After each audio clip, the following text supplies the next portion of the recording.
Good afternoon, all. I welcome you to the 50th edition of the Study Circle meeting. I request Ms. Madhusmita Bora to give welcome address. A very good evening to everyone. Today, I, on behalf of the Study Circle, do take the pleasure of welcoming Mr. Rana Mukherjee, Senior Advocate, Supreme Court, to enlighten us on the topic of the day, which is Mystic of Contempt Jurisdiction in India. This topic is very relevant today because of whatever is happening in the Supreme Court, especially because of the listing of the contempt case against Mr. Prashant Bhushan, and subsequently the filing of a particular petition by some of the intellectuals challenging the very the Contempt Act, which is going to be listed next week before a bench comprising of Arun Mishra and other judges. So sir's expertise in various fields of law is well known to everyone. I have personally dealt with sir regarding arbitration, IBC, and many other subjects. But to hear him on this particular topic will be very enlightening for all of us. And therefore, I would not take much of the time today, and I would straightway go and ask sir to enlighten us on this subject. Thank you so much. You see, when Mr. Elanti requested me to talk on contempt, I thought of this, the heading to look like it is a mystic, because even today, after so many years after independence, in fact, the first Contempt Act came in 1926. I'll go back to the history a bit later.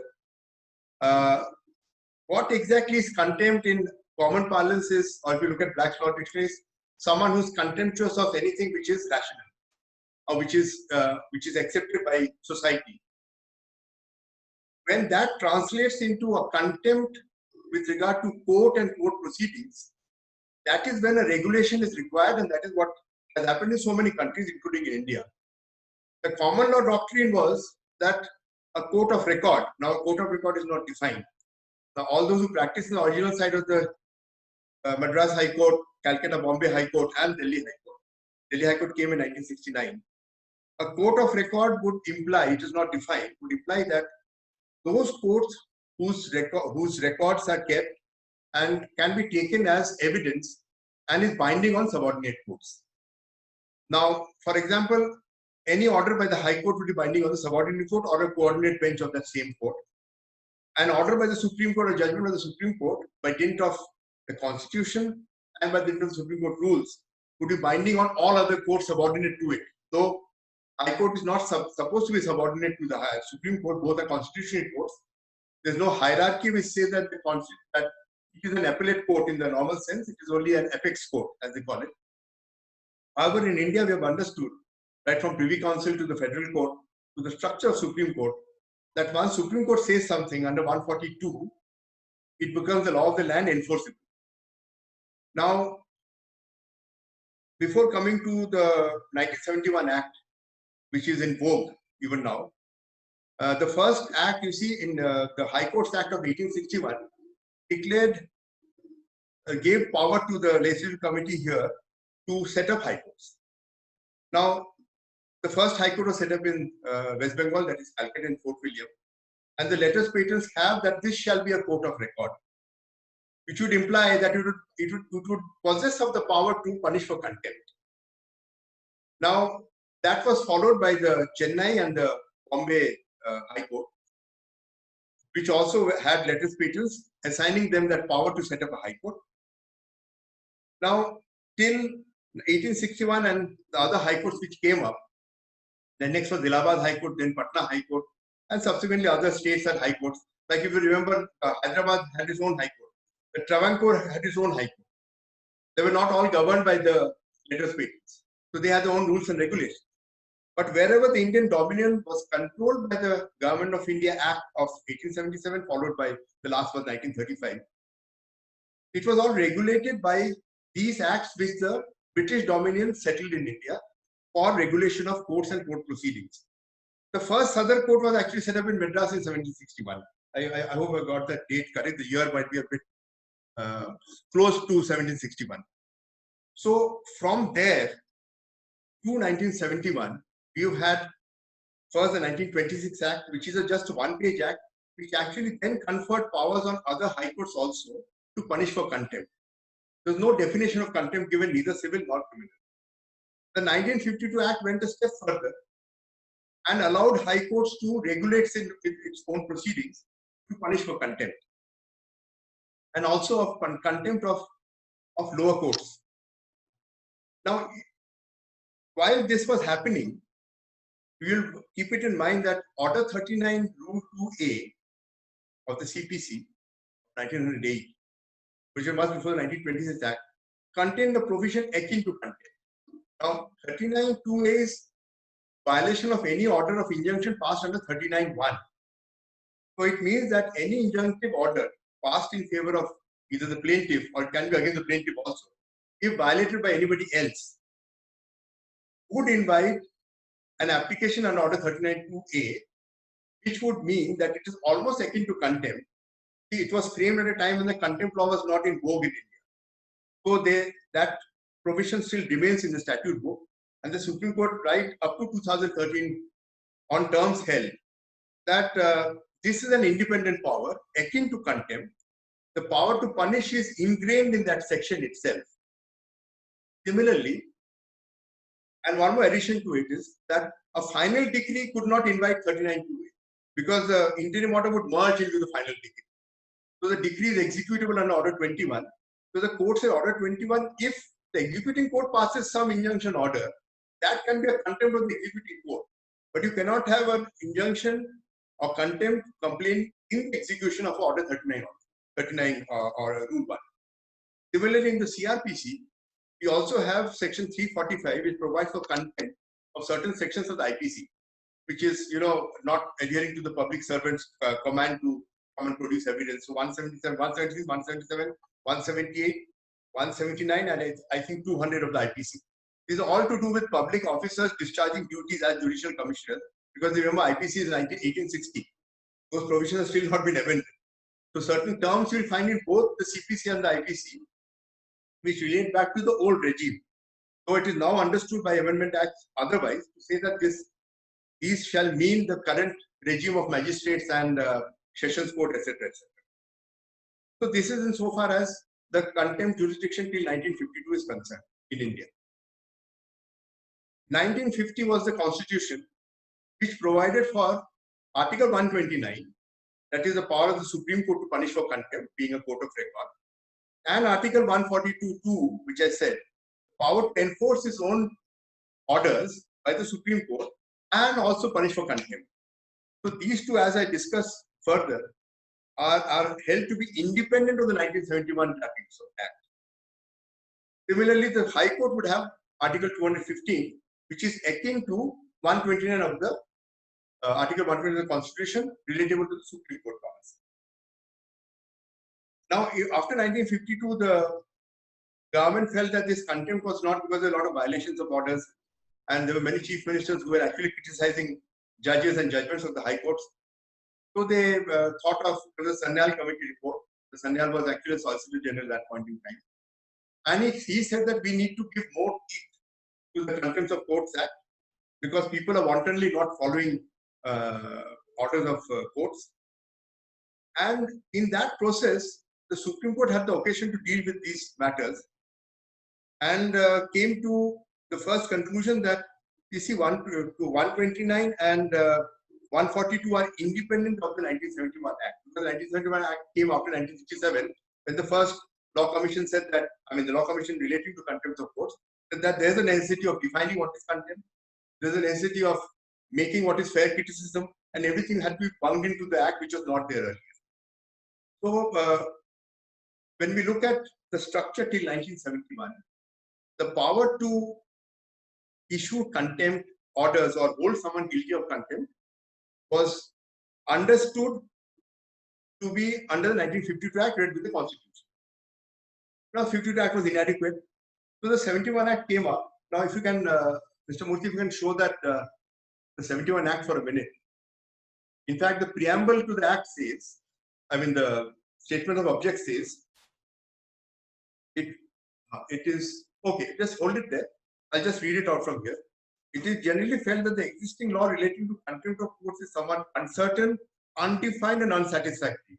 The jurisdiction to punish for contempt touches upon two important fundamental rights of citizens, namely the right to personal liberty and the right to freedom of expression, which is Article 19. It was therefore considered advisable to have the entire law on the subject scrutinized by the special committee, and then the Natal Salarial Committee gives the recommendations which lead to enactment of the Contempts of Court Act 1971. Now look at section 2, the definition here. Oh, it is defined, but it is actually not precise. Look at the definition. Contempt of court means civil contempt or criminal contempt. Now, what is a civil contempt? Means willful disobedience to any judgment, decree, direction, order, writ, or other processes of a court, or willful breach of an undertaking given to a court. So therefore, civil contempt relates to any orders passed by a court, which is enforceable otherwise, and which a party has to abide by, is breached, or an undertaking given to court, then a civil contempt will arise. And there, normally the courts, including Supreme Court, has followed the Contempts of Courts Act of sentencing, which is up to 6 months, or let us say fine of whatever nature. Or it can be either or both. Insofar as criminal contempt is concerned, that is where the trouble area is. You see, criminal contempt from the last, from 1971, has been, they have redefined this by judicial pronouncements. Now look at what the Act says. Act says, it means the publication, whether by words, spoken or written, or by signs, or by visible representations or otherwise, of any manner or the doing of any act whatsoever which scandalizes or tends to scandalize or lowers or tends to lower the authority of any court, or prejudices or interferes with tends to interfere with the due course of judicial proceeding, or interferes or tends to interfere. Now let us look at each of them. The first is whether means by publication. Someone actually scandalizes, just writes that the judge is a fool, that the High Court and Supreme Court has no moral obligation to do this or that. They are not following the normal law which is laid down. They are breaching every section of the, which normally happens in very many publications. But they tone it down so that they don't fall foul of contempt. Or any act which scandalizes or tends to scandalize. For example, if someone stands outside the court premises and starts abusing the judges, and that is a scandalous act in any case, or comes to court, I will divide it between the litigants and the lawyers. So that there is a segmentization of these two criminal contempt jurisdiction which the courts have actually employed. So let us assume a litigant walks into a court and starts abusing the judge, throws a slipper, or throws a shoe, or throws the papers and walks out of court, abusing the judges. That will be scandalizing. What is prejudices? That you create in the public knowledge a false impression of the court. For example, let me say that someone says that the judge has taken money. It's very easy for a person to say a judge has taken money and then go out of the court and not come and justify that so-called claim of yours. That would mean that you are trying to prejudice in the public mind, which will interfere in the normal course of justice of any judicial proceeding, or interfere. For example, the judge is passing an order, you keep on interrupting him. The litigant interrupts. Likewise, the lawyers also, let me break it into a lawyer. The lawyer also writes in, let us say, some journal or something, and criticizes the judges on a personal level. Or scandalizes, said, standing in court, you not allow the court. You say that you are biased, you're prejudiced, you've done this, A, B, C, D, which is happening on a very frequent intervals now in courts. And then prejudice, of course, like I said, the lawyer can also say that, you carry an impression outside, to the outside world, that ABC judge is prejudiced, the ABC judge is not doing what he's supposed to do. He's tilting towards the other side, he's tilting towards the government. You see, these are good for coffee table discussions. We can sit in a coffee table and discuss that, which almost every lawyer does. That judge is biased towards, let us say, a particular council or a particular political party establishment, but this, that, and the other. But when it translates into interfering or tends to interfere or obstructs the administration of justice, it is when criminal contempt kicks in. Now, going further down into the Act, I'll come back to this as to how Supreme Court has dealt with these provisions. If you look at Section 5, Section 5 says fair criticism of judicial act, not contempt. Now, this fair criticism is like someone says that the court did not look at this provision of law and gives a very fair writing in a very fair manner, so that public gets to know that the law of the land is A. The court, without looking at that law, passes a judgment which otherwise would be binding. So therefore, this constitutes fair criticism and protected under 19(1). Article 19 gives you that freedom. Now, there have been cases which, as I go on, Prashant Bhushan was also involved in the 2001 judgment of the Supreme Court, the J.S. Parasar versus Prashant Bhushan, where he had gone on a dharna outside the Supreme Court protesting against the judgment of the Supreme Court. The Supreme Court, while warning him, said that, see, this can constitute contempt because you as the officer of the court are trying to prevent or trying to tell the world at large that the Supreme Court has done which is totally contrary to law, which is prejudicial to interest of every party. Even if it is partly correct, the mode and manner in which you have done it is incorrect and can be contemptuous. But then in that case, let him off with a warning. Then if you again scroll down the act, then there's publication, etc., etc. Then if you come to section 8, this other defense is not affected. I will run through the other defenses from a textbook, which says what is a fair defense. Nothing contained in this act shall be construed as implying that any other defense which would have been a valid defense in any proceeding or contempt of court has ceased to be available merely by reason of the provisions of the act. So there is a saving clause. This actually gives you a right to say, I'll just give a few examples.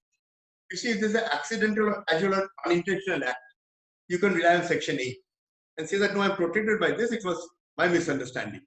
But this misunderstanding also in the judgment of Supreme Court, in Anil Rattan Sarkar, I'll give the citation which is there in the note.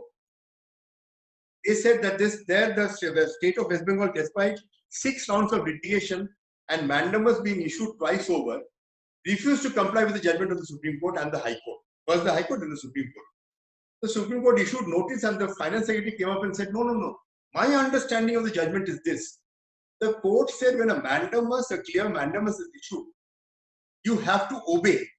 Now, if you do not obey, you are constituting contempt because it was with regard to setting of pay scales of a certain class of employees. And the court said that, see, it is in black and white and the pay is relatable to the pay commission. You know what the pay should be of the grade that we have fixed these people in. You cannot now fall back and say, I'll give them an intermediate scale, and was almost committing the Finance Secretary to jail.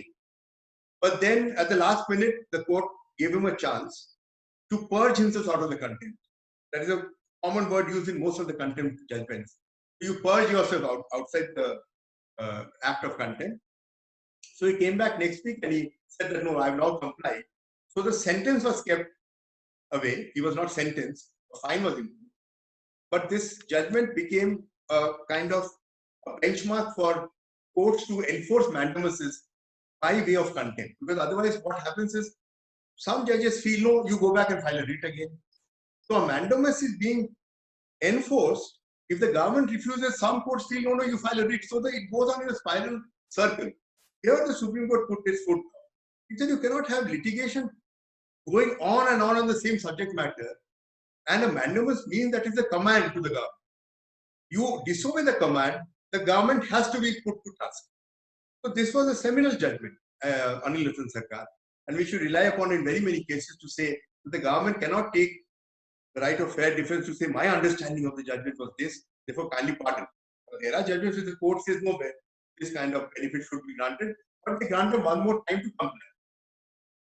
So that section 8 is a kind of a cocooned area where you're allowed to take some fair defense to say that no, my act actually was bona fide, does not constitute contempt. Now, if you scroll down again, if you look at power of High Court, section 11, for outside jurisdiction, 10 says power of High Courts to punish for contempt of subordinate courts. So this is a very important section. There are very many occasions in the subordinate court, there's a people go and abuse the judges, etc., etc. So they send a report to the High Court and say that this is what has happened, and we beseech the High Court to initiate contempt proceedings.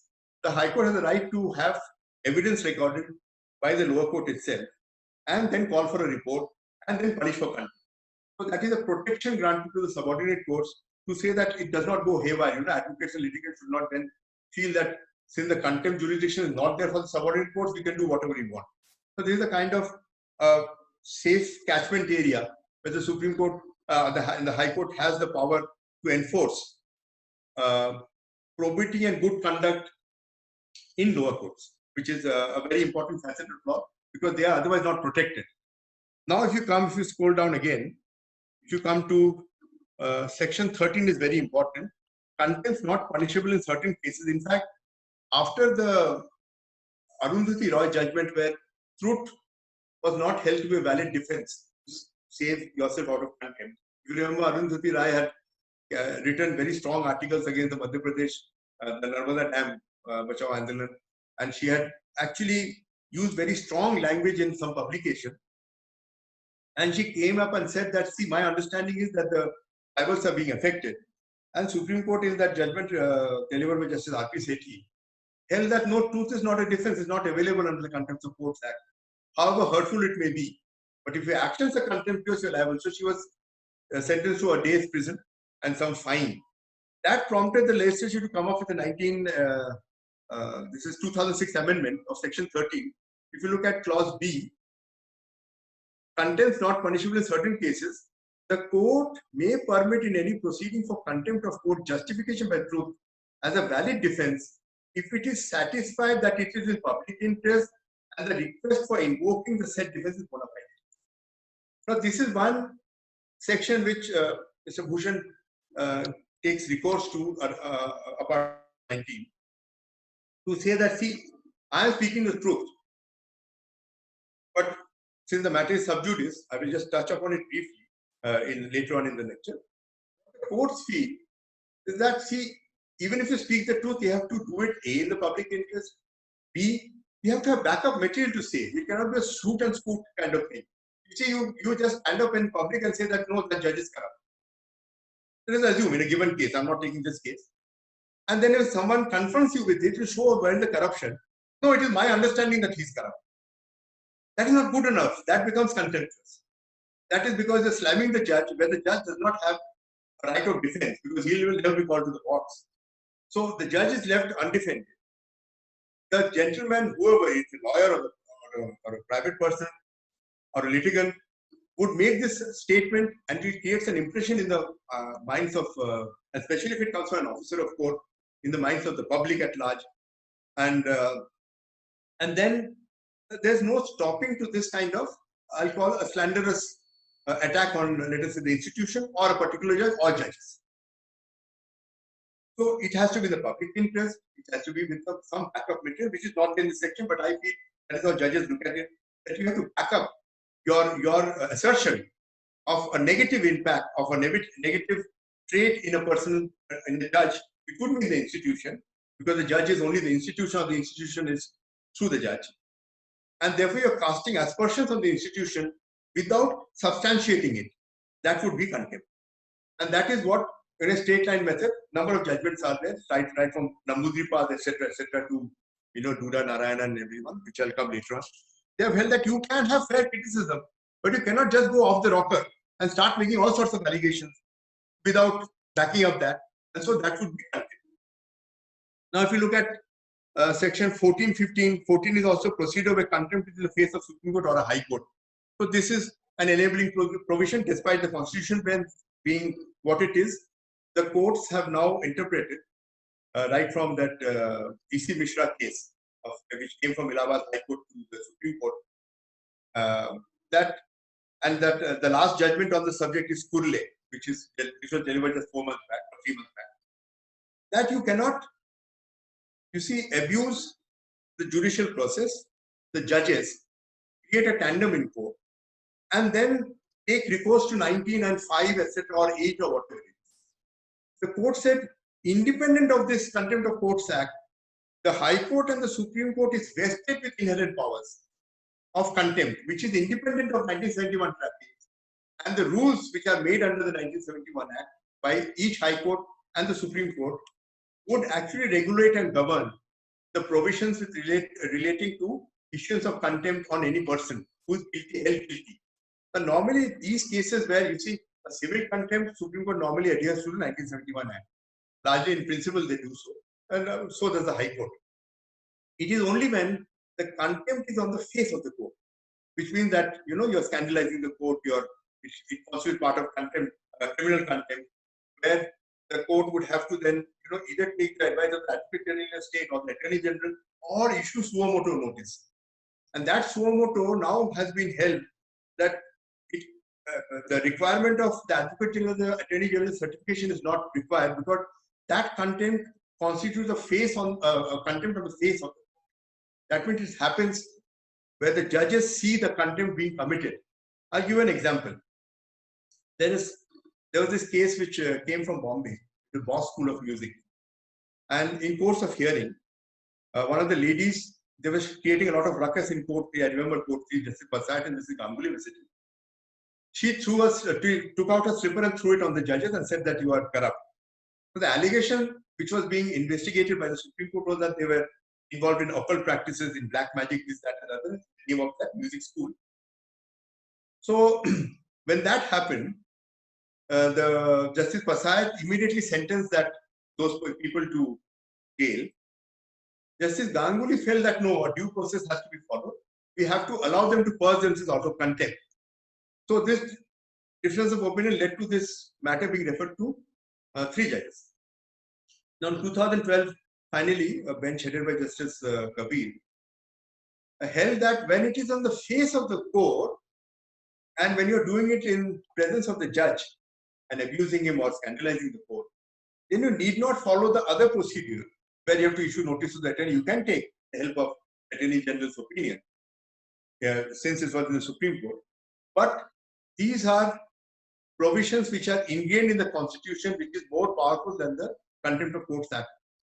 So we have that inherent power, and most particularly under 142(2), to enforce such orders. So therefore, that conduct of these people, and therefore Justice Pasat's opinion that on the face of the court they were able to be sentenced to imprisonment was then upheld. So a distinction right from V.C. Mishra's case, including actually C.K. Dafsari in 1971. 71 saw 2 important judges. One was E.M.S. Namboodiripad, the Chief Minister of Kerala, who had actually abused the judges. And the full bench, the 3 judges bench of the Kerala High Court had held him guilty of contempt. There is a little despondent note by Justice Matthew, who held that finally he's holding a high post. He has a point of view, but gave him a lesser sentence. When the matter came to Supreme Court came to the conclusion that this conduct of this 1967 publication and abusing the judges in public would tend to scandalize the majesty of the court and would be undermining the majesty of the High Court or the Supreme Court, and therefore he was liable to be punished. But in doing so, Justice Hidayatullah also embarked into Marxist theory and said that he does not have any understanding of Marx and Engels. It was according to me uncalled for, because he was a proclaimed, let us say, left front leader and a chief minister to boot. So he was given a minimum sentence with a warning. But that really set the tone for this 215 and Article 120 and 142.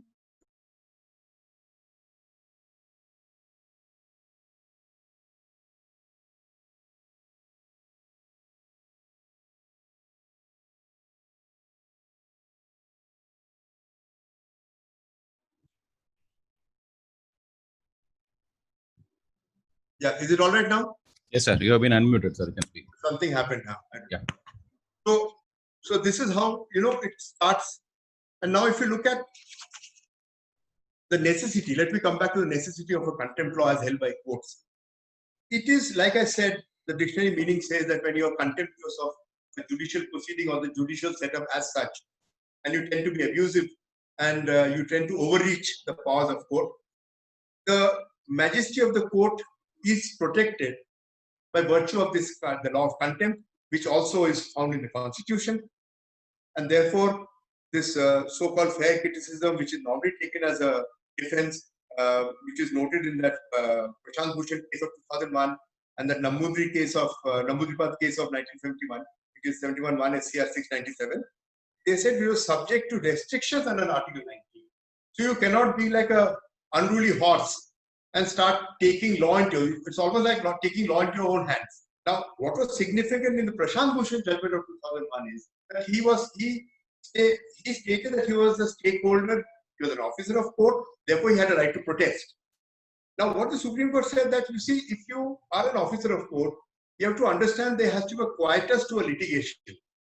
If there is something wrong with the judgment, you have provisions of law which allow you to either seek a review, or I think by 2001 that curative had also come for so far as Supreme Court is concerned, or in a High Court a review, or you go up in appeal. Section 19 of the Contempt of Court Act gives you the right to file an appeal if convicted. So the courts felt that, you see, you cannot just keep on and on thrashing the same issue. Like I told you in the Anil Hasan Sarkar judgment where the government was doing it. Here they held Prashant Bhushan to be guilty to say that as an officer of court, you have a greater responsibility to uphold the majesty of law. You cannot just go on the public platform and start criticizing and abusing judges. So it stopped there. Then came Arundhati Rai judgment. And then if I go back to the Act again, if you look at 13 after that, you can come to 14, which is contempt on the face of Supreme Court or a High Court. Then you come to 19. And 17 lays down the procedure after cognizance. That is where affidavits have to be exchanged. If necessary, evidence can also be led. Now, if you look at 19, an appeal shall lie as of right from any order of a decision in exercise of a judicial punished for contempt, where the order is of single division bench and to the Supreme Court from the High Court. This is understood to be that where an order convicting someone of contempt, normally this would lie. So therefore, people, when the High Court passes an order where the conviction is not but they have held the judgment, or a single judge holds, then they follow that old clause 15 principle to say that no, any judgment which affects the rights of parties can be appealed against within the High Court as a letter patent appeal. That is Shah Babulal Khimji of 1986 Supreme Court, where what is a judgment, what is an order was discussed. Even letters patent did not actually define what is a judgment. So even in contempt, a single judge refusing to issue contempt can be appealed against under clause 15, not under 19. 19 only provides for appeals where there is a conviction. And section 20 again is important because Justice Kripal in 2001, I think, held that the contempt would be only for 1 year. And he explained that 1 year period of limitation to say from the date the contempt has first time occurred. So people used to file after 2-3 years gaining knowledge of a contemptuous act. But the court said if the act has happened within 1 year, you can invoke the contempt judicial, otherwise you have other recourse to law. Now, this is insofar as the Act of 71 is concerned, which takes care of 1952 and 1926 acts also, and the letters patents. Now, if you look at the common law concept was also, like I said, it emanated from the fact that it was inherent in the power in a court of record to enforce its own order, and therefore contempt was a remedy open for the courts to invoke, and it was between the contemptor and the court who would, once you bring it to the notice of the court would take charge of the matter and ask the contemptor to obey or explain his or her conduct. Therefore, if you look at that, recently someone tried to intervene in the Prashant Bhushan matter. The court said nothing to it. It was between us and the contemptor, where the question was third party coming and substituting yourself. You are not guilty of of committing contempt, nor can your defense help the so-called accused in a contempt or the contemptor to come out of the action of contempt, which we are trying to hear and monitor. Then I've discussed this inherent power. Now, what is important is if you look at this judgment of Vinay Chandra Mishra of 1995 Supreme Court, this was actually the first time when the Supreme Court did two things. One was on a report from the Allahabad High Court. The Supreme Court issued notice to Mr. Vinay Chandra Mishra, who was a senior practitioner in the Allahabad High Court. And he had this reputation of going and terrorizing lower court judges. Then he went to the High Court. He used to walk into courtrooms and start abusing judges in very bad language. And the Supreme Court in this 1975, the 3 judges bench held that, again, reiterating the powers which are inherent in it from the Constitution, under 129 and 142(3), he says that it is not necessary, and this was a judgment bench of Kuldeep Singh, J.S. Verma and T.V. Sawant, very tough judges. So they discuss the entirety of the Contempt of Courts Act and says that the fact that the Supreme Court has taken cognizance under 129 and 142(3), it cannot be subservient to the Contempt of Court Act, like I said. And then did two things. One was that they imposed a punishment. They imposed a punishment on this gentleman. And that has actually been a trendsetter for future actions of contempt, at least against advocates. And they say that at para 55, which is very interesting, that we justify or invoking the power under Article 120 and Article 142 to award the contemptor a suspended sentence of imprisonment together with suspension of his practice as an advocate in the matter directed herein, be accordingly sentenced. And then he was sentenced to undergo simple for 6 weeks. However, the sentence will remain suspended for a period of 4 years and may be activated in case the contemptor is convicted of any other offense of contempt or court. Then they further went on to do some more, or one step further. They said the contemptor shall start suspended from practicing as an advocate for a period of 3 years from today. So this was taken up by the Supreme Court Bar Association to say that, you see, insofar as the contempt jurisdiction is concerned, your rules are there, the constitution is there, but you cannot entrench upon the Advocates Act to now say that we will suspend your license. That lies only with the Advocates Act. So the Supreme Court, this was referred to a constitution bench. And the constitution bench in 1998 held that insofar as the sentence in accordance with the Contempt of Court Act or the powers which are inherent in the Supreme Court are concerned, that suspended section of 6 weeks and 4 years practice to be noticed for good conduct, held that, you see, yes, we have actually overstepped our jurisdiction. This lies with the Bar Council of India. So they rectified that order in 1998, and in the Supreme Court Bar Association held, and I think para 40, to say that this power cannot be usurped from the Bar Council. So they, to that extent, they modified that judgment of 1995 Vinay Chandra Mishra. But all this, though it is the constitutional bench and subsequent judgments have followed that largely when they are looking at advocates' conduct. The next two important cases, I'll leave Prashant Bhushan's case at the end. Two important cases which are worth noting is the Delhi High Court had on 2 occasions. In 1991, I was witness to that the proceeding. The Delhi District Court Bar Association, that time there used to be only one district court, which is at Patiala House. Now we have 7 districts. The President B.D. Kaushik, Rajiv Khosla and others, they are named in the judgment, so I have no problem in naming. They came to the High Court. They wanted a strike to be held in synchronicity with the district court strike, and Delhi High Court those days used to have strikes for the asking Delhi Court. So the High Court said nothing. Then they made abusive statements against the then sitting Chief Justice of the High Court, Justice Mehta. And they came to each courtroom and actually what we call a thunder.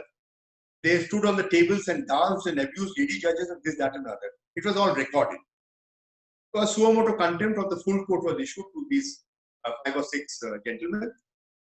And a majority of the judgment, which was divided on the lines of how to punish these people because they are officers of court, the conduct which besmirched the majesty of the High Court. So how do we deal with it? So about the Chief Justice and 6-7 judges said that 1 month's punishment, this, that and the other. The other judges each wrote a differing opinion, but finally held that the majority gave them a suspended sentence of 1 year of observation and said that if they repeat again, they will be held guilty and they will serve out the sentence. This took care of that full court idea of a contempt on the face of the court. I feel that they stopped short of actually imposing a very, very strong sentence and a message to the advocates at large, because there are times when the advocates, we all know, at times goes overboard. Not every time unjustifiably, but there are ways and means, because as officers of court, we also have to maintain the dignity and splendor of court of law, especially the Constitutional Court. That is what is the understanding. Now, it is a reciprocal thing. There are many judges who are at times very, very aggressive and abusive. Abusive not by taking names. This abuse can be in very many forms. The judge can suddenly say, you're a fool, you don't understand this, that, and the other. Whether that constitutes contempt, because there's a Protection of Judges Against Proceedings Act, that is the 1971 Act.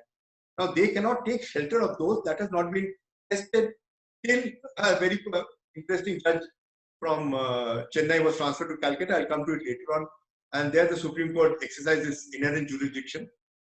So, therefore, this was one judgment. The second was, there was a criminal trial in Delhi, which had to do with that Nanda case where he mowed down this rear admiral's son who was driving a BMW in the middle of the night. They went and mowed down some people on Lodi Road.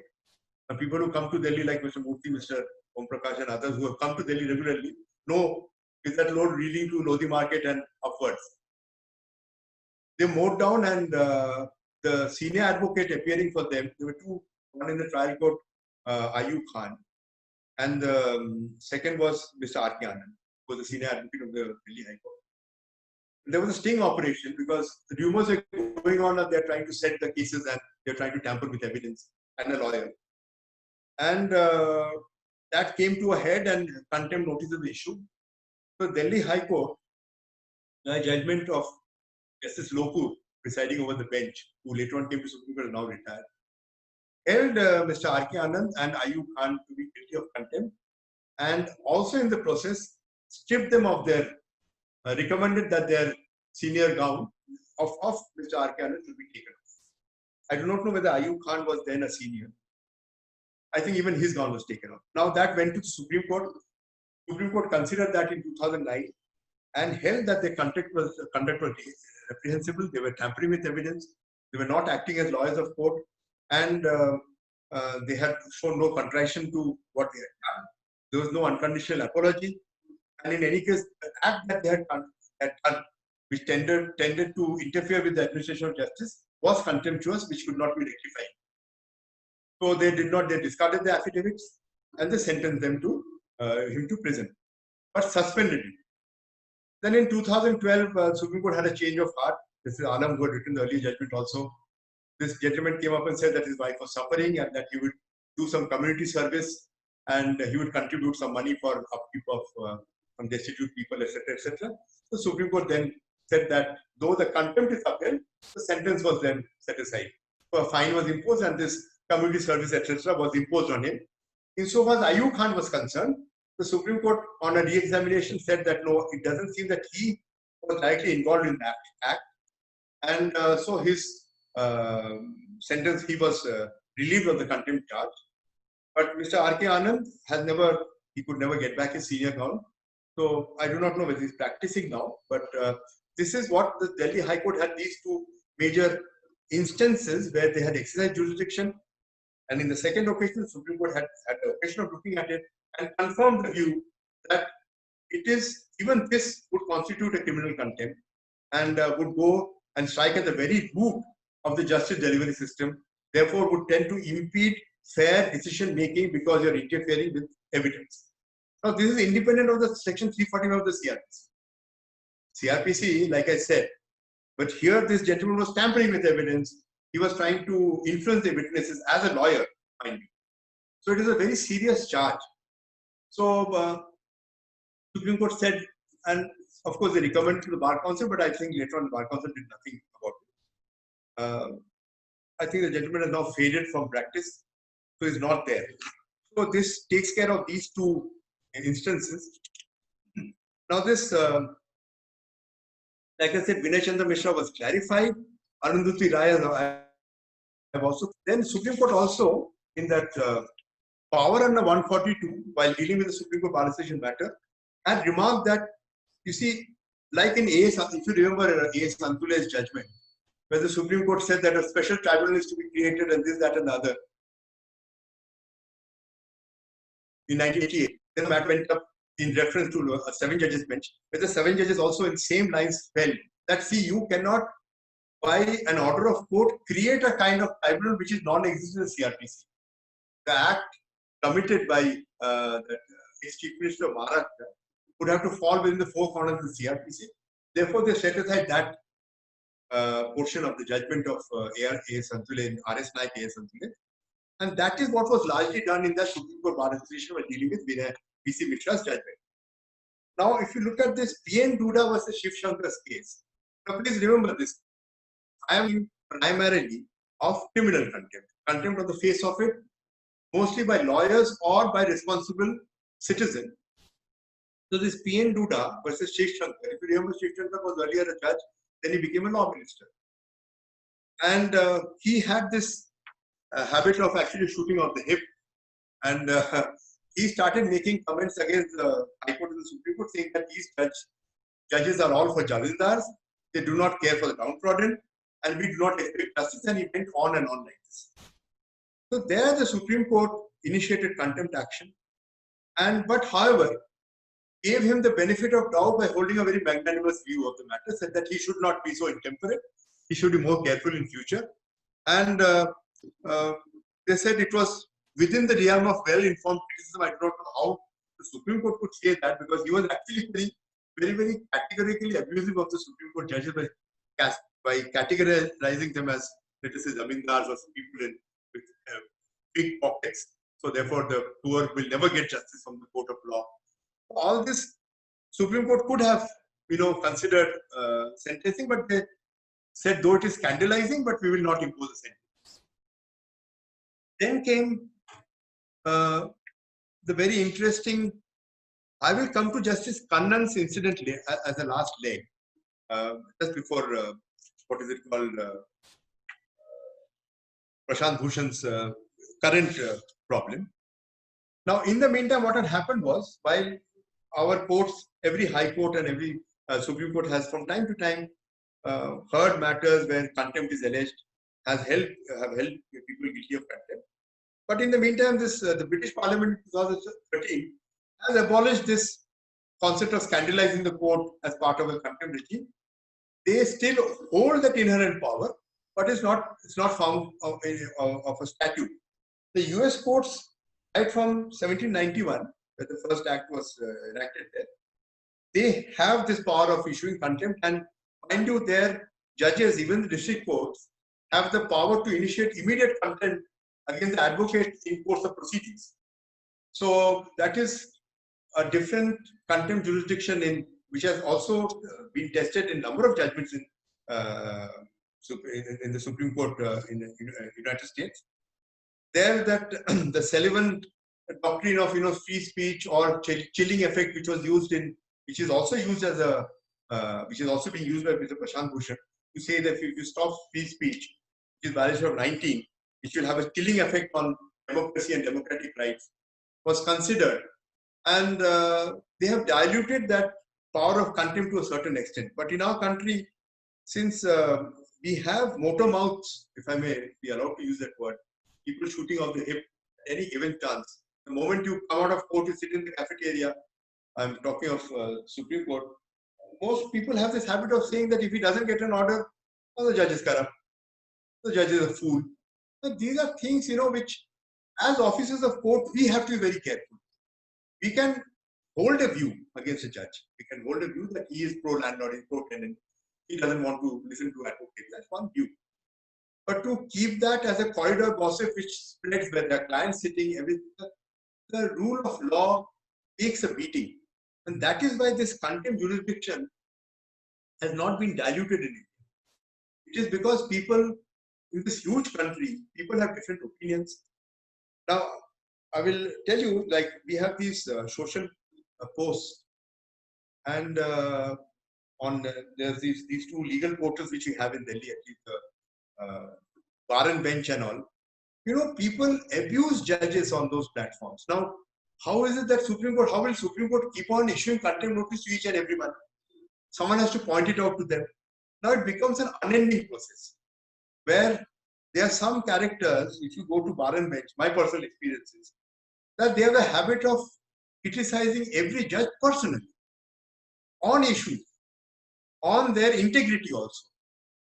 Now, when it comes from a general public, and some of them are advocates who write, I feel these are misplaced sentiments which are best expressed in a concerted effort by, let us say, I'm just digressing from the topic, you can call a general body, and the general body can say that, see, the judge is not behaving well with advocate, he doesn't want to listen, he or she is always abusive, throws out cases left, right, and center. You can have a resolution of, let us say, boycotting a particular court till he, which we have done recently in the Supreme Court also. We had passed resolution, but it was not carried forward because the judges said that don't take it further because it would be in the public eye a beating to the Supreme Court.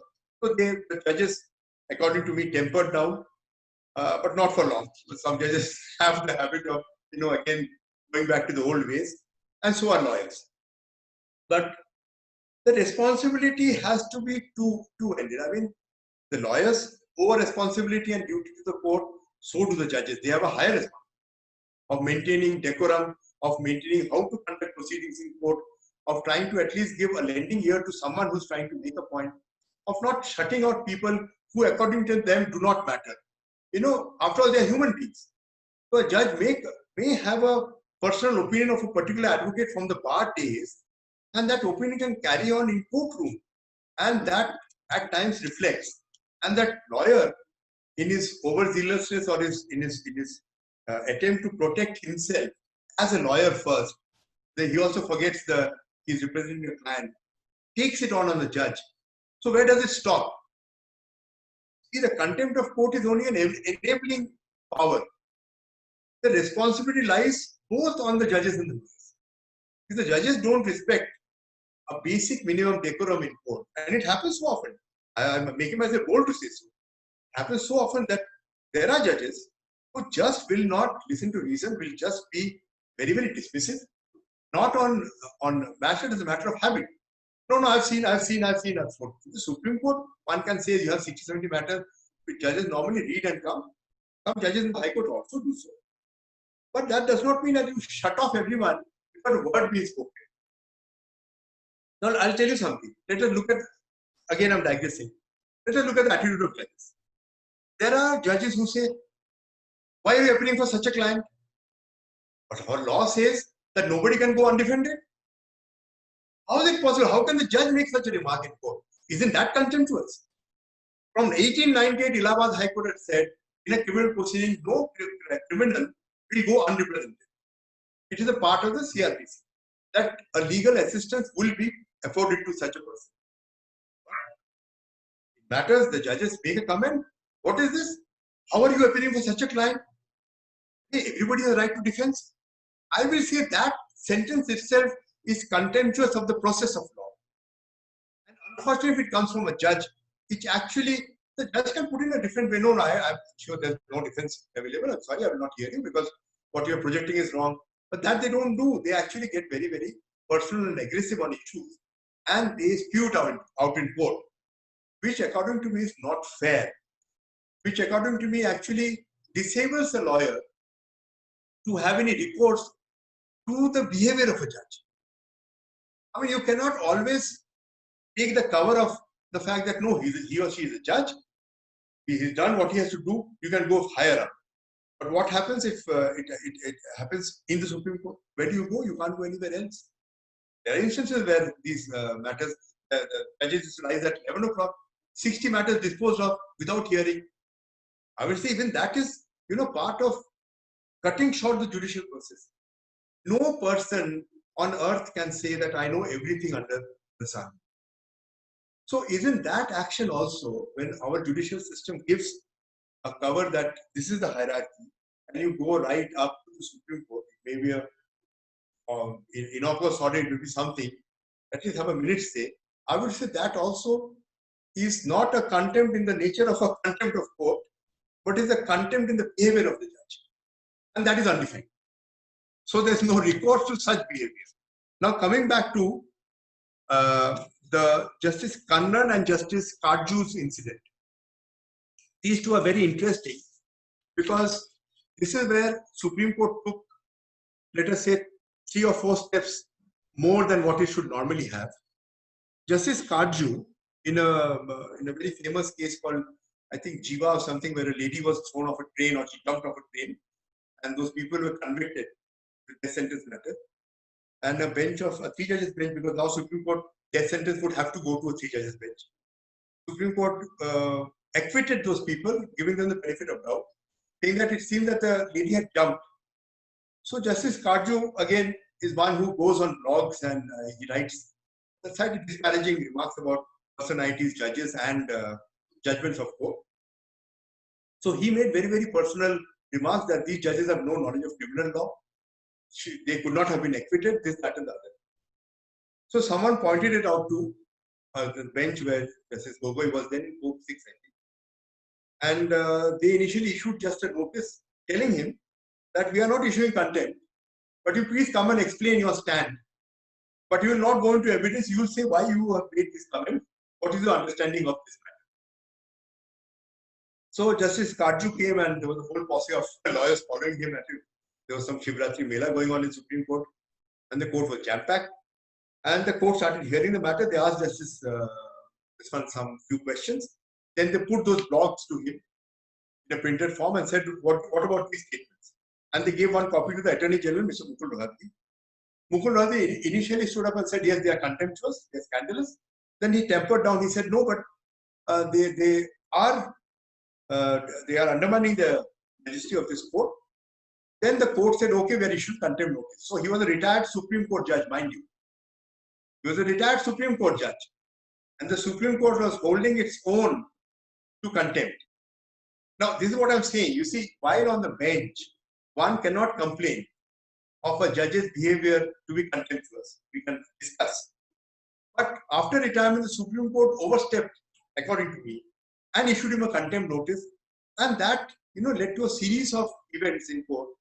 Justice Karju came the next day and he said, I will not apologize. He said, this is my understanding. And they went on to a standing match. More with Justice Gogoi, who retired as Chief Justice later on. Justice Uday Lalit was asking a few questions. That is about all. And he also said that you also don't have any knowledge of criminal law. He was also very disparaging in his comments. So the court said that, see, we are not, going further with the contempt. And they called the marshals to remove him.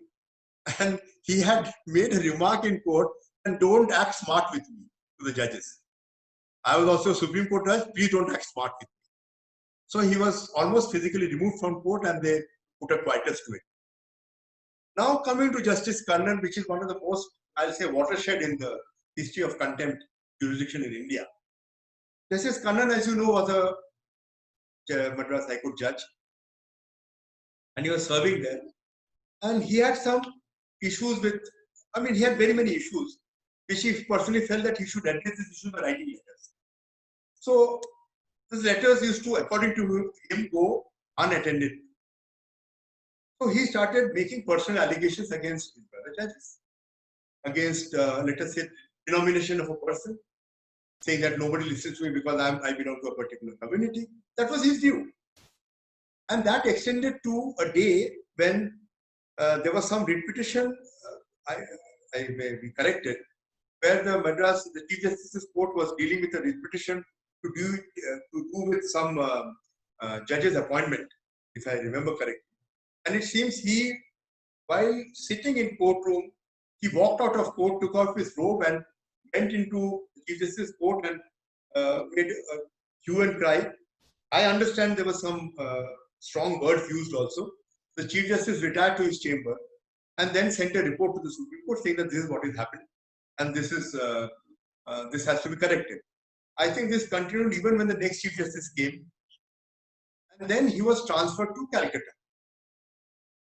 So, but his views on the Madras High Court remained in the sense that he was still making complaints about certain judges to sometimes the President, to sometimes the Chief Justice of India. So it came to such a head that in Calcutta, I understand that there was some bail matter where bail was not granted in court. Then when the judges retired to the chambers, it seems he granted bail. So the second judge protested and he said, I will not sit with him. This is what the story is, subject to correction. And then he was, by that time, these complaints had gone to the Supreme Court Chief Justice, who sought to ask for an explanation for him. he retorted by writing very strong abusive letters, and then he's made complaints against some judges of the Supreme Court also. And the Supreme Court then said, we'll issue a notice to him to show cause. So for the first time, 7 judges sat. The rules are silent on this, but they decided the first 7 judges should sit and issue notice to him. So when the notice went, he issued arrest warrants against all the 7 judges of the Supreme Court. He said that no, I am a constitutional court. I am issuing a mandamus and an arrest warrant. And he told the gentleman who had gone there that you execute this warrants of arrest. So the Supreme Court assembled next day, and they said that now that the police commissioner should ensure his presence, he should be arrested, and they stayed all his orders. So he was then told to come to Supreme Court. They fixed a date. Everybody was waiting for him, he never came. Then he sent a notice through his lawyer. The Supreme Court said nothing to him, you have to personally come. So Justice Kannan came, and he was unrelenting. He was shouting in court, I believe. I was not inside the courtroom. And the Supreme Court, by this judgment reported in, I think, 2015, held him guilty by noting every instance of his misdemeanor. I'll call it misdemeanor. Right from the Chennai High Court bill, Madras High Court, sorry, it's not Chennai High Court, to the Calcutta High Court, and his actions of involving other judges, of writing letters to the President, to the Chief Justice of India, making abusive content of letters, which was all projected in the judgment, and the sentence into 6 months imprisonment. Now, look at what has happened. The only process of removing a judge is through impeachment. So, they did not recommend impeachment, but they held him guilty of contempt. So, finally, he served out the sentence, and he retired. Not in glory, because he was in Madras, Chennai, and he retired as a judge of the Calcutta High Court. But the Calcutta High Court lawyers protested that he was not our judge. They keep on saying, here, come on, transfer, here he's saying he's a Calcutta High Court judge. But the underlying thing is, here is a sitting judge of a High Court, for the first time in this country, has been sentenced to imprisonment under contempt. This is what the Supreme Court said, that this was criminal contempt of the highest order, when it comes from a judicial officer himself, no less than from a constitutional. So, and they said as a closing sentence that it pains us to sentence one of our own to this act of contempt, but there's nothing else that we can do. Then, after Kannan, there were 2 or 3 instances which happened in Supreme Court. Actually, 2 of them emanated from the Bombay High Court. There was this gentleman called Mr. Nedumpara. He's a practicing advocate.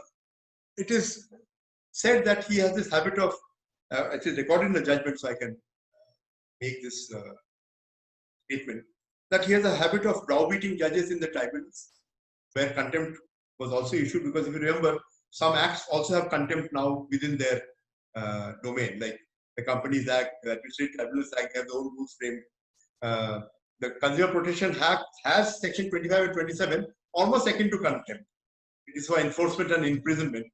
So the Central Administrative Tribunal Act had recommended contempt action against him. Then he took on some Bombay High Court judges and named them and made various allegations against them.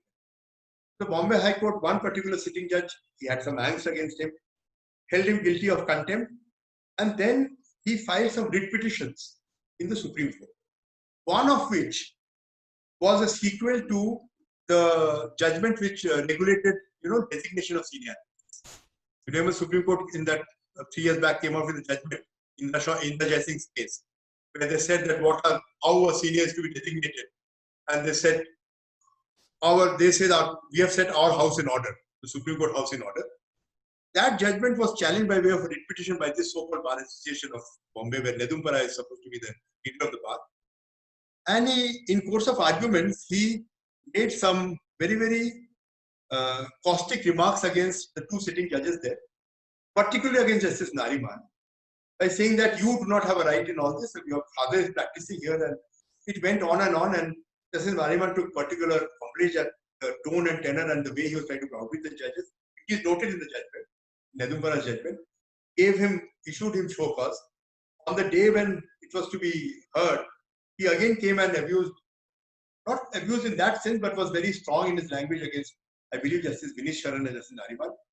But they imposed sentence that they recommended that he could not be allowed to practice for 1 year, short of taking away his license because B.C. Mishra had set the tone. Now, as a result of this, what happened was, according to the judgment now reported, this Kurle judgment, which is actually a treatise now on contempt jurisdiction, which is 2020 SCC Online 407. Justice Deepak Gupta, at the occasion of dealing with these 3 complaints issued relatable to Nedumpara's action of contempt. And in this judgment, he notes the history of the contempt jurisdiction. This is actually a complete, that's why I said it's a treatise on contempt law. And he goes into the very nitty-gritties of the development of law of contempt in this country. He discusses right from Daftari to the Sanyal Committee report to B.C. Mishra to the Supreme Court larger bench bar association judgment which dilutes B.C. Mishra, and then also on terms, then takes up these complaints individually of this Mr. Kurle, and there are 2 other gentlemen from Bombay. One is Nilesh Fauja and one is Rashid Khan Pathan, who again, in similar lines of Nedumpara, tried to project an image, and one letter was written to the president also, complaining, which Nedumpara was also a signatory, against the sitting judges, those 2 judges. That was noted by Justice Nariman while sentencing him. So he goes through and he notes that this so-called Kurle actually was trying to project Nedumpara's defense today. And he had written a 114-page letter to the Supreme Court and to the President, and also reiterated everything that Nedumpara had said in his so-called initial skirmish with the Supreme Court. And then Vijay Kurle also said that Justice Nariman had misused his power to use material outside the court record and receive the personal knowledge without disclosing its source. Therefore, these matters, the judges should recuse themselves from here. And then there was a conspiracy to distort image and keep advocates away from his clients, causing severe prejudices to their sub judice cause, expressly proved. And the language is also not very happily worded. Then Justice, and furthermore, he says, Justice Nariman is trying to create an atmosphere of prejudice against some clients so that no advocate will accept the brief and they will be denied their constitutional right of being represented by a lawyer of his choice. So these are pointed attacks on a bench or members of the bench.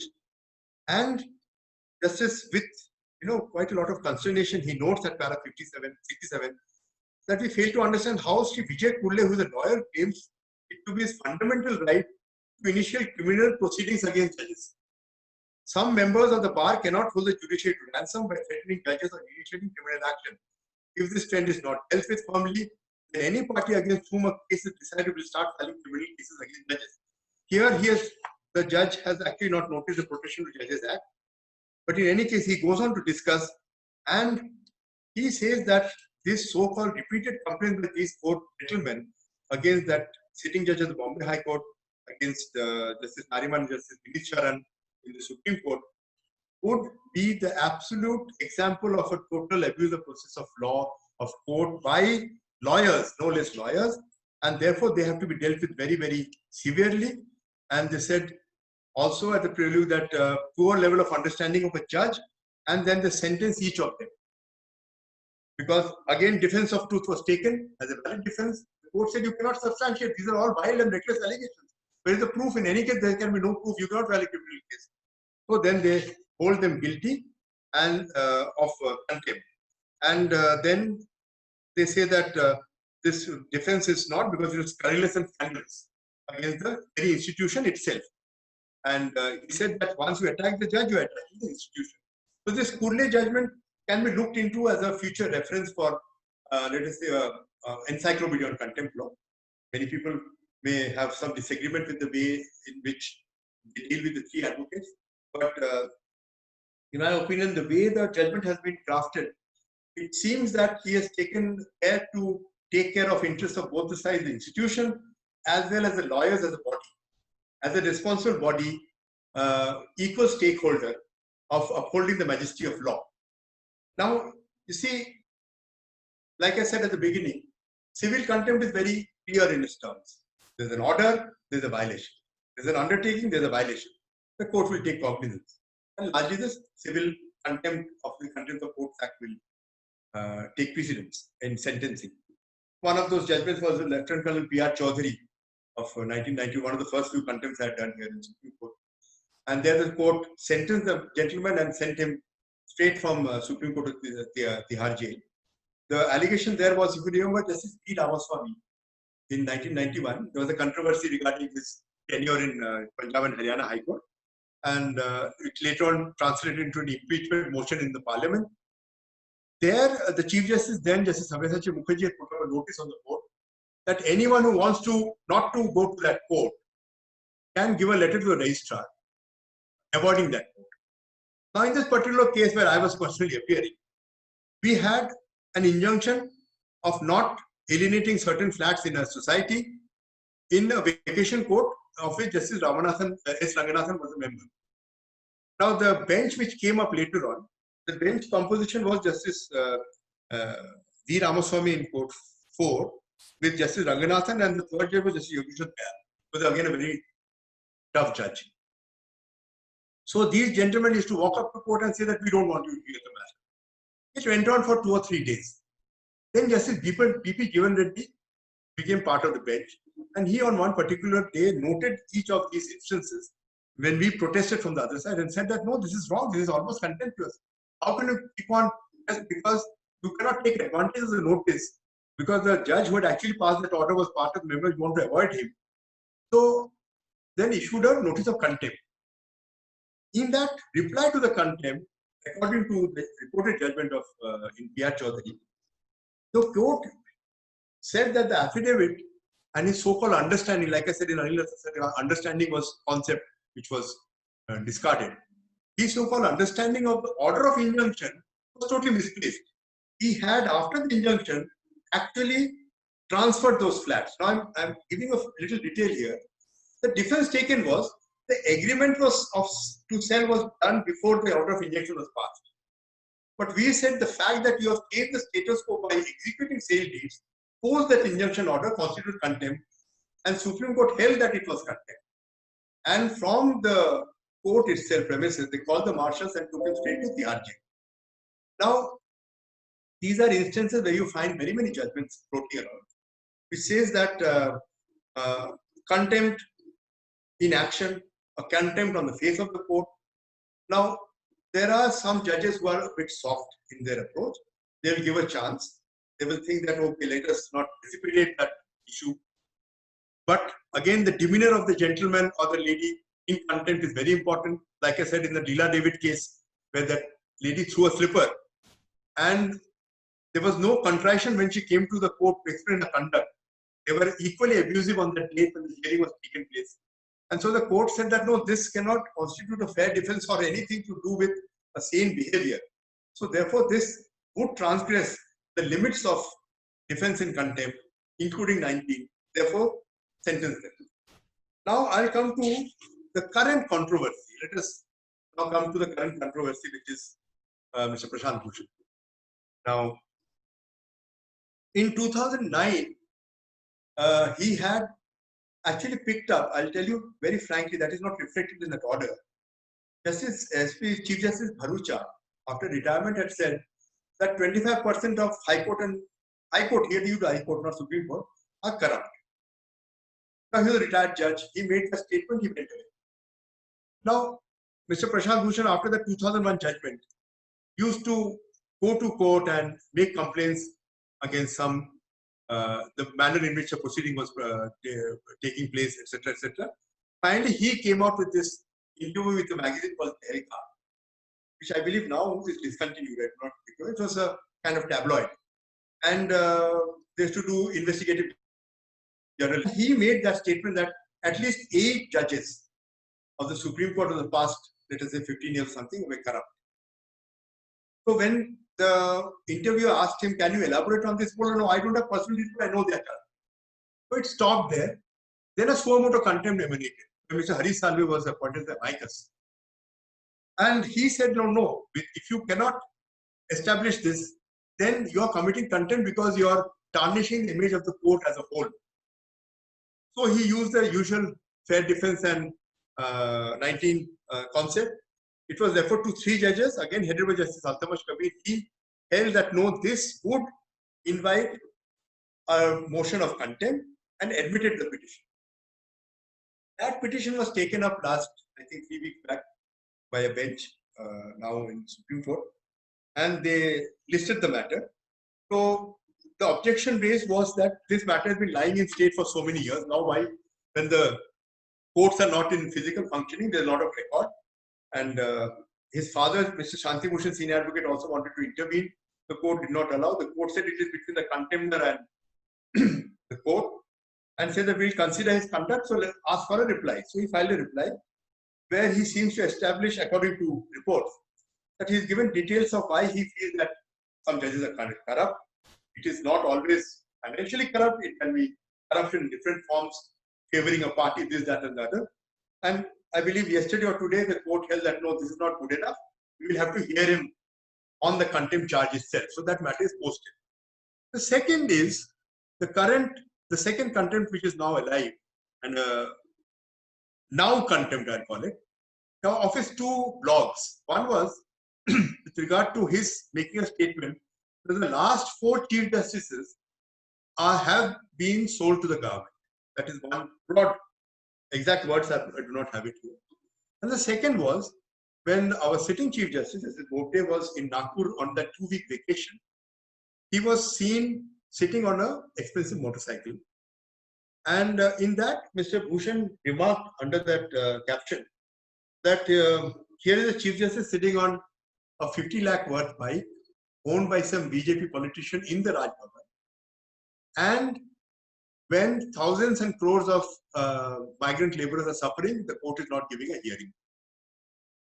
So this constituted, according to the court, a very regressive statement. So a contempt notice was issued. That also apparently is supposed to be heard. In that also now all replies are found on the net. It seems he has taken again a stand that this was a criticism of the court's functioning, not of the Chief Justice personally. This is his defense. What the court will do with it is somewhat left to the court. Now, look at the impact of these 2, let us say, criticisms.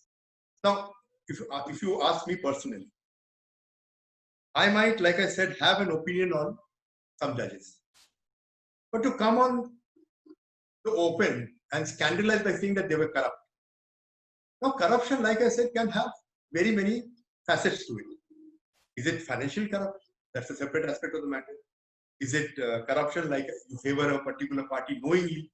Or is it corruption because you like a particular counsel and you keep on giving him all sorts of relief where no relief is supposed to be granted technically? But can you then go to the press and make this allegation? This is what is being tested by the Supreme Court. Now, where do you draw that mark? That's why I said, when a litigant complains, it is easy for the court to call him or her and discuss as to why they made a statement and then send it. When it comes from a lawyer and one who has been practicing for a long time, let us keep his name aside for the moment. Then the onus becomes greater on the lawyer to substantiate such charges. But what happens if it is found to be unfounded, if he cannot substantiate? Would it not mean that you are delegating the whole institution as a whole? Would it not mean that you are actually running down the institution and in the public eye, you are actually in the second part of the criminal contempt definition? You are actually interfering with fair administration of justice. That is because your perception says that X, Y, and Z is corrupt. The other is, here is a Chief Justice sitting on a mobile. Now, one argument is that is his personal space. What he does in that vacation time, he should not bother anyone. It is like entering into someone's bedroom. You cannot claim Puttaswamy's right to freedom of speech, this, that, and the other, and expand it to a portion where you actually get into somebody's bedroom. And you are violating Stein's judgment also, where 377 was taken note of that you cannot enter the privacy. This, though it is in the open, was in the private space of the Chief Justice. Many purists feel that. And you cannot really make such a comment in the public eye. And therefore, what does the court do? The court would have to initiate contempt. If his defense is fair enough that he is expressing anguish, this, that, and other, the court might consider. Then he also says that the Chief Justice is not wearing mask. So that cannot, according to me, that bit cannot constitute contempt, because that's a kind of saying that you are not protecting yourself. You're the Chief Justice of the country. You should be careful when you're going in public. But as a holistic content viewing, one might feel, because, you know, I'll tell you, when this blog came up in the bar and bench, there were many people using abusive words against the Chief Justice.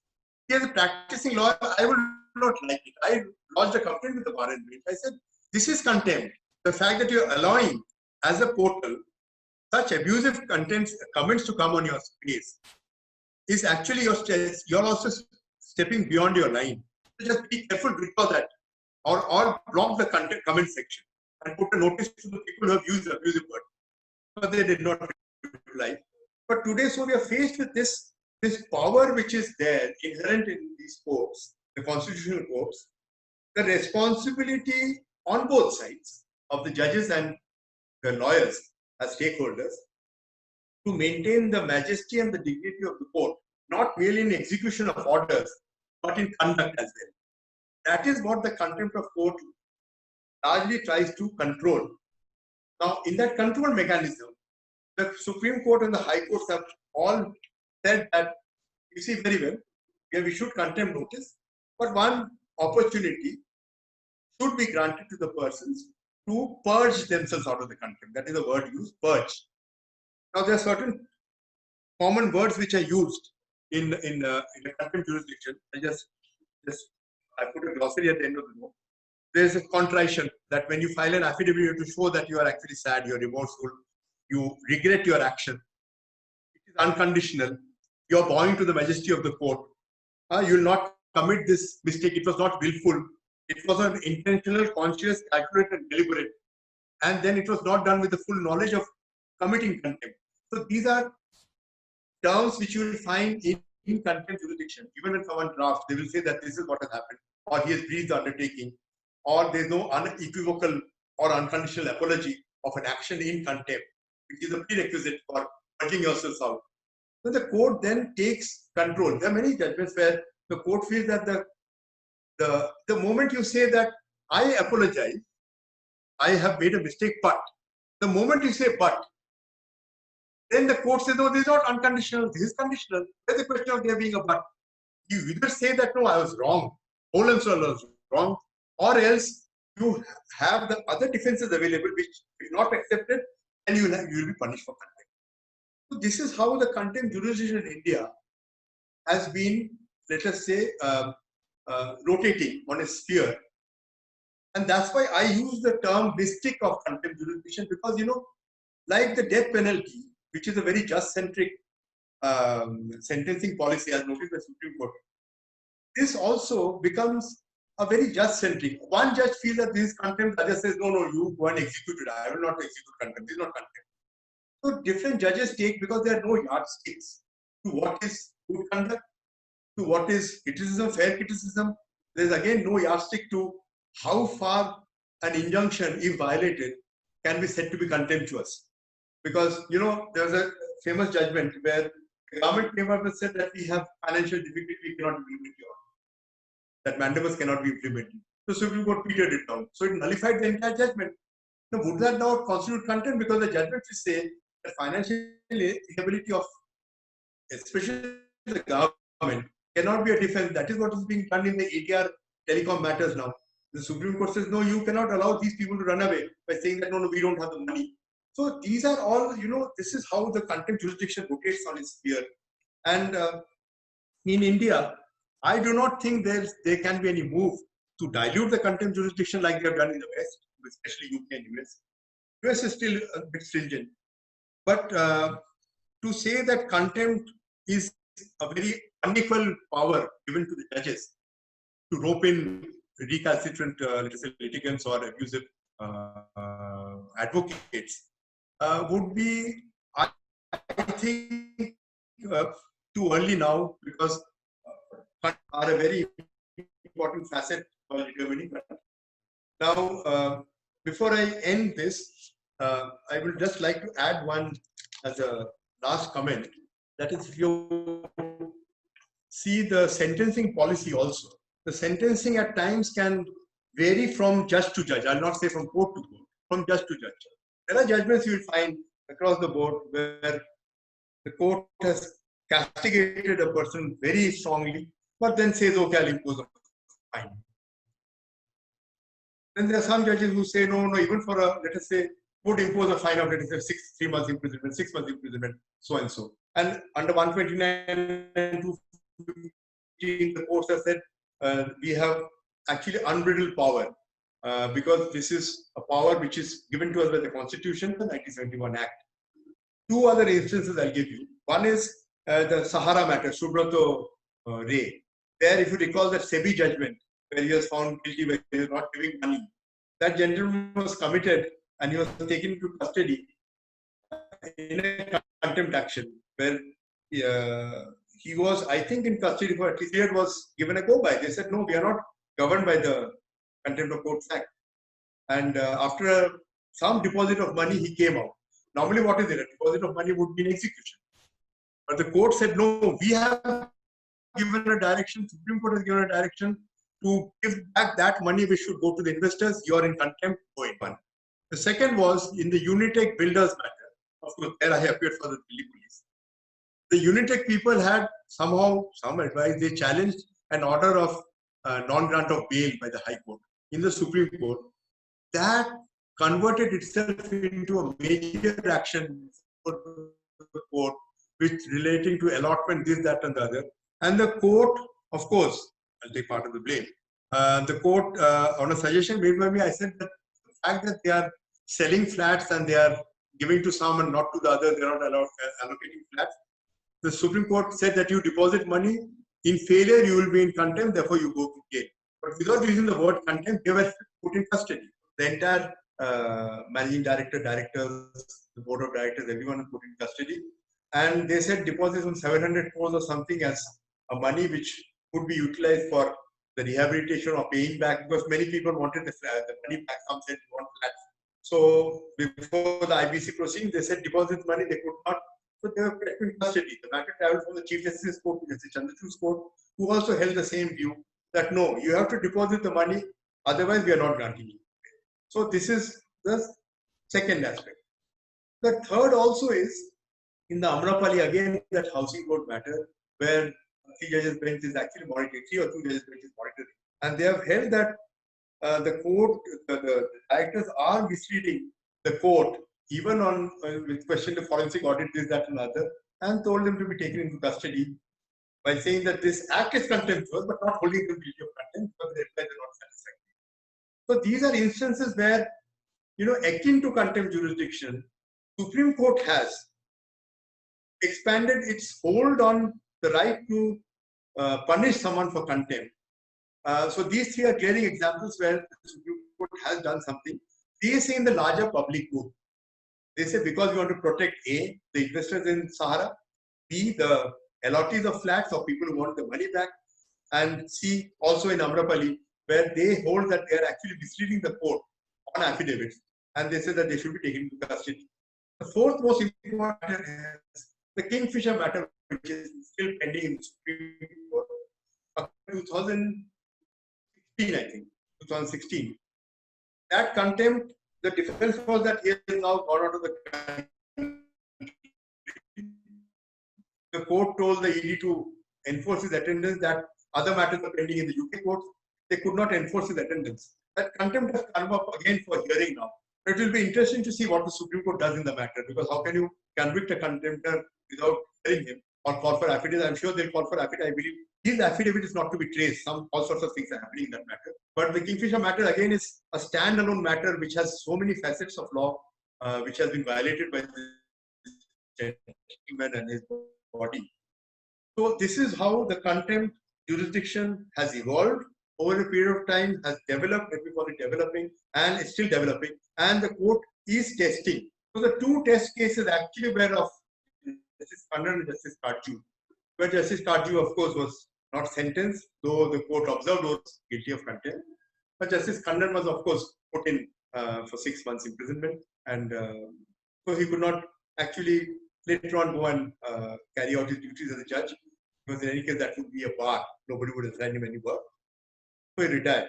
Now, these are specific examples. There are examples. There are very many judgments which are there available on the net. So we have this concept of fair criticism, what constitutes unfair criticism, and how far can a person go, which includes an advocate, in criticizing the judge, the judgment, or the institution. So, like I said, the 39(2)A is on a different platform. It is akin to contempt. Section 340 CRPC akin to contempt. There are contempts in other acts, but this is how the contempt jurisdiction that takes care of almost all aspects of the matter. Is that there's anything else that you want me to address? I can address. Thank you, sir. Thank you very much for an in-depth analysis of the entire contempt jurisdiction. Because towards the end, we had some difficulties in your streaming also. There was a voice happening often. Oh, okay, I'm so sorry. So I even circulate that note if you want. I mean, yes, that gives a fair idea of what. Yes. I thought I will just have one question to you, sir. This is on civil contempt. Yes. Mostly which happens as far as high courts are concerned in the writ jurisdiction, where there are orders passed and not being complied with. Now we go for a contempt. As you said, depending on what the words being put in the affidavit or something else, the court sometimes takes contempt, or sometimes it says that I am accepting the apology and left it. What happens to the order ultimately, sir? Yes. Do you feel that there is something lacking as far as getting the order fulfilled? No, so what we do, I'll tell you, what we do is, especially in the Supreme Court, what we do is we, along with the contempt, we normally file another application for enforcement of the order. Yes. So that is, otherwise, a contempt court cannot give directions. Contempt court cannot say execute that order. The right to restitute remains otherwise inherent in the court which has passed that order. Therefore, 39(2)A is one example.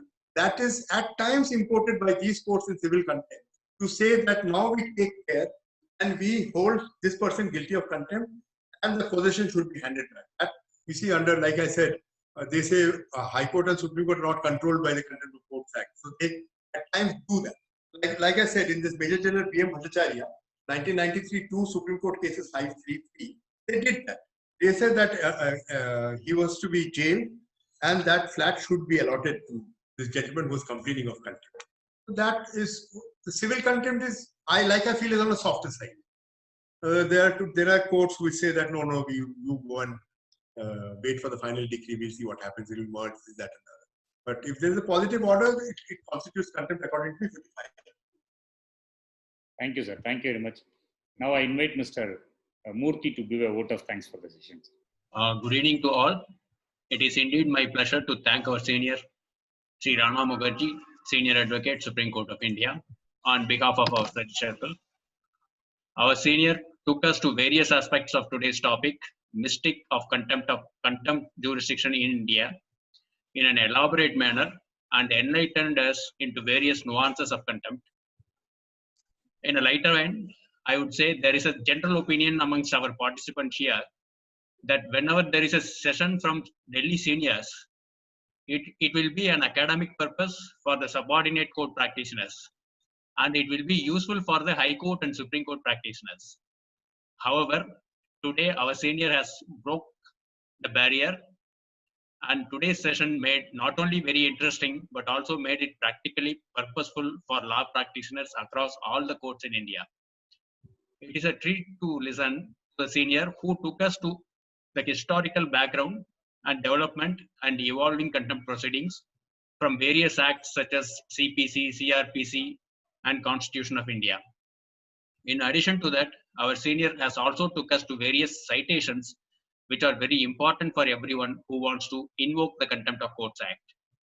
On the whole, today's session by our senior has indeed enlightened us in very many aspects of Contempt of Courts Act, as well as contemptuous behaviors, and our senior had elaborated the topic in a very interesting with immense substance, and the topic was well read Mystic of Contempt Jurisdiction in India.